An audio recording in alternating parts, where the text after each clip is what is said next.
High everyone welcome to our DRB TV channel.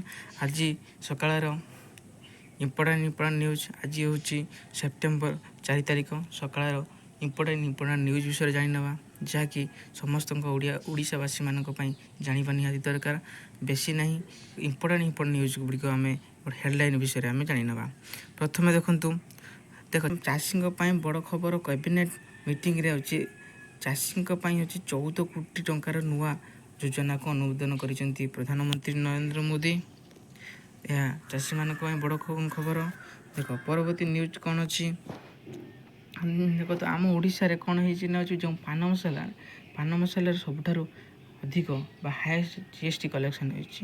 ଦେଖ 1012 କୋଟି ଟଙ୍କା କେତେ ହେଇଛି ନା, 1012 କୋଟି ଟଙ୍କା GST କଲେକ୍ସନ୍ ହୋଇଛି। 1012 କୋଟି 56 ଲକ୍ଷ 1012 କୋଟି 56 ଲକ୍ଷ GST କଲେକ୍ସନ୍ ହୋଇଛି କେଉଁଥିରୁ? ପାନ ମସଲାରୁ। ତ ସବୁଠାରୁ ଅଧିକ GST କଲେକ୍ସନ୍ ହେଇଛି ବୋଲି ଆମର ହେଉଛି ବିଧାନସଭାରେ ହେଉଛି ମୋହନ ଚରଣ ମାଝୀ ହେଉଛି ଏ ବିଷୟରେ ସୂଚନା ପ୍ରଦାନ କରିଛନ୍ତି। ପରବର୍ତ୍ତୀ ନ୍ୟୁଜ୍, ଯେଉଁମାନେ ପାନ୍କୁ ଆଧାର କାର୍ଡ଼ ସହିତ ଲିଙ୍କ କରିନାହାନ୍ତି, ଶୁଣି ନିଅନ୍ତୁ। ଯେଉଁମାନେ ପାନ୍କୁ ଆଧାର କାର୍ଡ଼ ସହିତ ଲିଙ୍କ କରିନାହାନ୍ତି ତା'ର ଡେଟ୍ଟି ସରିଯାଇଛି।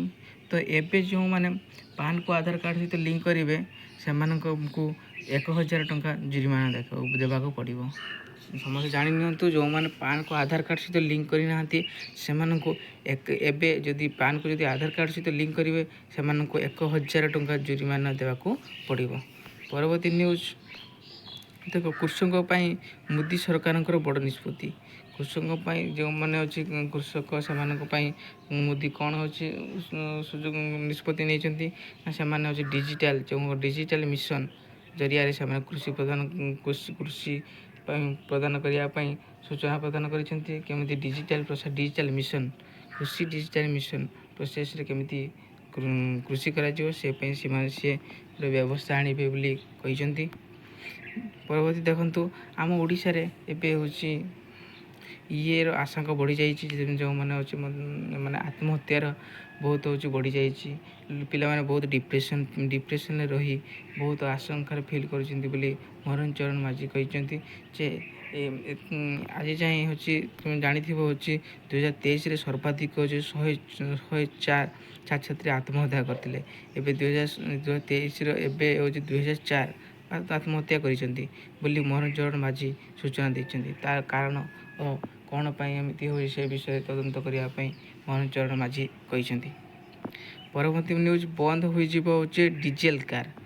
ଦେଖ ନୀତିନ ଗଡ଼କରୀ ଯିଏ କହିଛନ୍ତି ଯେ ବନ୍ଦ କରିଯିବ ଡିଜେଲ କାର୍। ଯେଉଁମାନେ କାର୍ ବା ଇଣ୍ଡଷ୍ଟ୍ରି ଯେଉଁମାନେ ହେଉଛି କାର୍ ପ୍ରଡ୍ୟୁସନ୍ ସବୁ କରୁଛନ୍ତି ସେମାନଙ୍କ ପାଇଁ ସୂଚନା ଦେଇଛନ୍ତି ଯେ ଆଉ ଡିଜେଲ କାର୍ ବନ୍ଦ କରିଦିଅ, ଆଉ ତା'ର ସବଷ୍ଟିଟ୍ୟୁଟ୍ ୱିଦାଉଟ୍ ଡିଜେଲରେ କେମିତି ଚାଲିପାରିବ ତା'ର ବ୍ୟବସ୍ଥା ପାଇଁ ଟିକେ ଚେଷ୍ଟା କରନ୍ତୁ ଏହା ବୋଲି କହିଛନ୍ତି ମନ୍ତ୍ରୀ। ପରବର୍ତ୍ତୀ ନ୍ୟୁଜ୍ ଦେଖନ୍ତୁ, ଆଉ ଓଡ଼ିଶାକୁ ମାଡ଼ି ଆସୁଛି ହେଉଛି ତ ଜାଣିଥିବେ ଏବେ ଯେଉଁ ଝଡ଼ ସବୁ ମାଡ଼ି ଆସୁଛି, ତ ଆସୁଛି ବଡ଼ ବର୍ଷା ହେଉଛି ଭାସିବ ଓଡ଼ିଶା। ଆକ୍ଚୁଆଲି ହେଉଛି ଏବେ ଆଜିଠାରୁ ହେଉଛି ତ ଜାଣିଥିବ ହେଉଛି ବର୍ଷା ହେବାର ବହୁତ ସମ୍ଭାବନା ଅଛି। ତ ଆସୁଛି ହେଉଛି ବର୍ଷା, ତେଣୁ ସମସ୍ତଙ୍କୁ ସତର୍କ ଅବଲମ୍ବନ କରିଛନ୍ତି।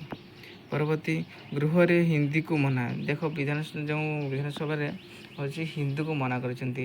ଯେଉଁମାନେ ହେଉଛି ହିନ୍ଦୀରେ କଥାବାର୍ତ୍ତା ହେଉଛନ୍ତି, ଭାଷଣ ଦେଉଛନ୍ତି ସେମାନଙ୍କୁ ହିନ୍ଦୀରେ ମନା କରିଛନ୍ତି ବାଚସ୍ପତି, ଆଉ ଓଡ଼ିଆରେ କହିବା ପାଇଁ ସେ ଜଣାଇଛନ୍ତି।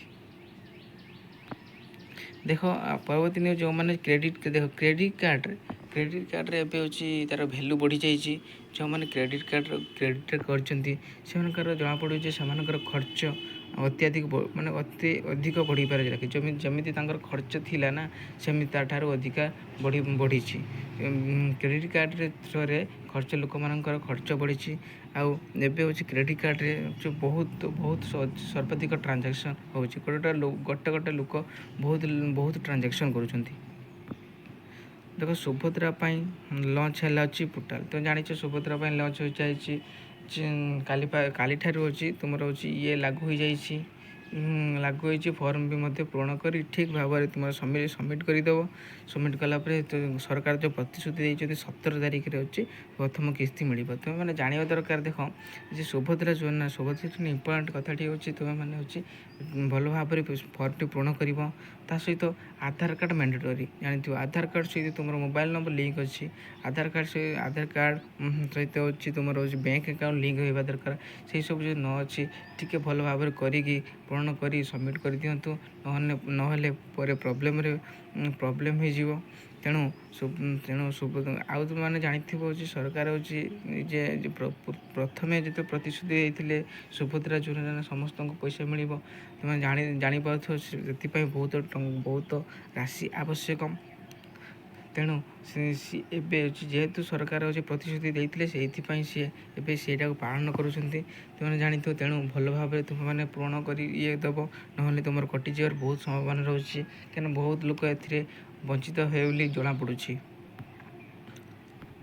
ଆଉ କେମିତି ଆବେଦନ କରିବେ କି ବ୍ୟାଙ୍କ ଆକାଉଣ୍ଟର ଆବଶ୍ୟକ ଅଛି। ଆଧାର କାର୍ଡ଼ ତୁମେ ଜାଣିଥିବ ସେସବୁକୁ ଭଲ ଭାବରେ ଦେବ। ଦେଖ ଆସିଗଲା ନୂଆ ଲିଷ୍ଟ। ନାମ ନଥିଲେ ହେଉଛି ମିଳିବନି ରେସନ୍। ତୁମେ ଜାଣିଥିବେ ଏବେ ହେଉଛି ନୂଆ ଲିଷ୍ଟ ସବୁ ଆସି ଚାଲିଛି। ଚେକ୍ କରି ନିଅନ୍ତୁ ତୁମର ରେସନ୍ କାର୍ଡ଼ରେ ନାମ ଅଛି ନା ନାହିଁ।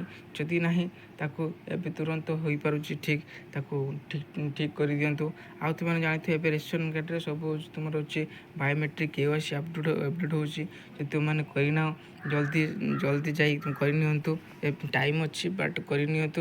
ନହେଲେ ପରେ ବହୁତ ପ୍ରୋବ୍ଲେମ୍ ହେଇଯିବ। ଆଉ ନୂଆ ଲିଷ୍ଟ ଯେଉଁମାନଙ୍କର ଅଛି ସେମାନଙ୍କର ନାମ ଅଛି ନା ନାହିଁ ଟିକେ ତୁରନ୍ତ ଚେକ୍ କରିନିଅନ୍ତୁ। ଏଇଭଳି ହେଉଛି ସକାଳର ଇମ୍ପୋର୍ଟାଣ୍ଟ ନ୍ୟୁଜ୍ ଜାଣିବାକୁ ହେଲେ ଆମ ଚ୍ୟାନେଲଟିକୁ ଲାଇକ୍, ସେୟାର ଆଣ୍ଡ ସବସ୍କ୍ରାଇବ୍ କରି ରଖନ୍ତୁ।